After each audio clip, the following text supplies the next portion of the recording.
Hello and welcome to Tech Cubicle on SAP. I am Daryl Griffiths and this is my weekly 180 where I spend 180 seconds on the latest techie news that impacts the world of SAP. At the end I'll pick my favourite to review in a little more detail in the cubicle. I've come back this week to discover one of my lights is still on holiday. I think it just needs some new batteries. We'll get that sorted for next week. In my SAP techie news this week, SAP HANA Database 2.0 revision 79 is released.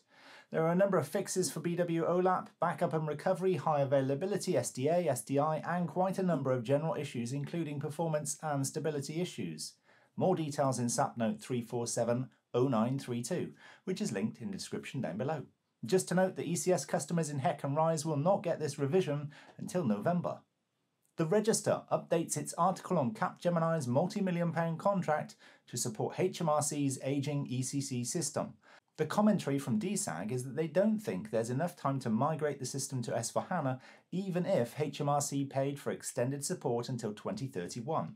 Now that must be a large or very complex system, but I don't think they've considered that a RISE deal could allow that migration to take as long as it needs without the need for extended support. The link to the article is down below.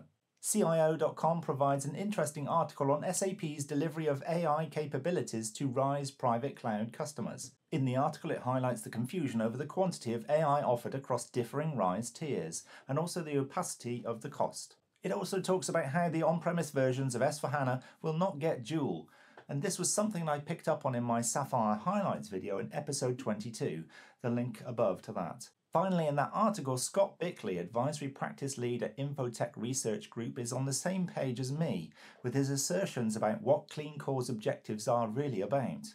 The link to the article is in the description down below. SAP announces its Q2 results, and I like the one-page overview on the website for this, very Fury-like. And I'm not a finance guy, so I'm not going to go into the numbers, but I will reiterate what I've said before. During a migration from on-prem to cloud, the customer is paying for both the source system maintenance contract and the target system subscription.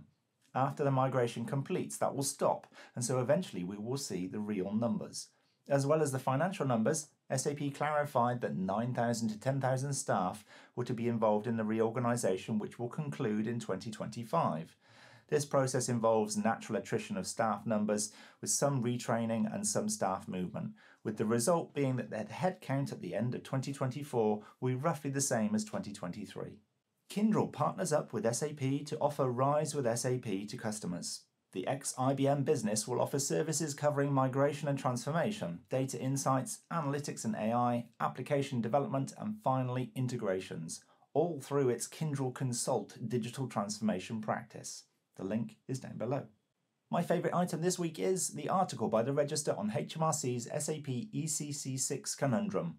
For those not familiar with HMRC, this is the UK tax authority.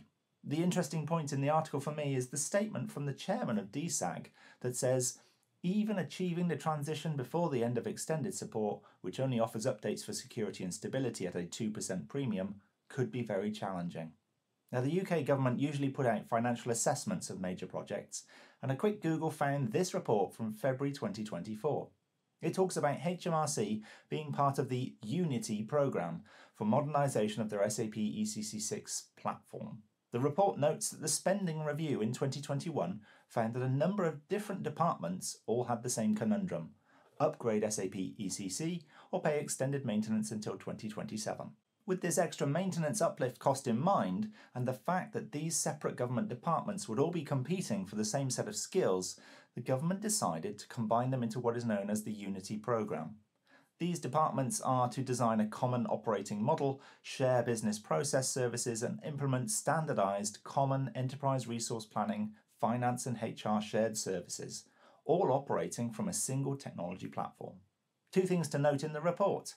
One, the report talks about the inevitable need to move to cloud-based SaaS systems such as SAP's S4HANA product. 2. Estimated savings of approximately 90 million will be made in system upgrade costs and through operation of shared services of a 15-year life cycle.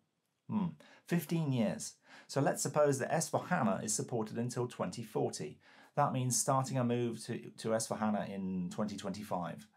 There's certainly no real inkling of a change in ERP vendor in any of this, We can even see in the tender agreement for DFT, one of the other Unity departments, that they wanted S4HANA perpetual licenses for a pilot in January this year for a duration of 36 months, which takes them to 2027. Does this mean that what we are seeing here is possibly a bit of a service amalgamation in combination with a move onto a single S4HANA on-premise landscape upgraded directly from ECC6?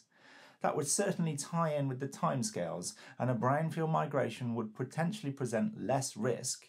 However, as we know from Sapphire and other recent news, it will not bring the benefits of RISE, will be a difficult and long journey to a clean core, and will not, in the long term, offer an easy way of moving on to the pure SaaS product SAP S4HANA Public Cloud. On the plus side, it doesn't look like a migration to Oracle ERP is on the cards, which, if the Birmingham City Council project is anything to go by, is a thing to be avoiding. As always, reference links in the description down below, drop me a comment, give the video a thumbs up, and most importantly, subscribe to the channel. Thanks for watching. See you next week. Bye bye.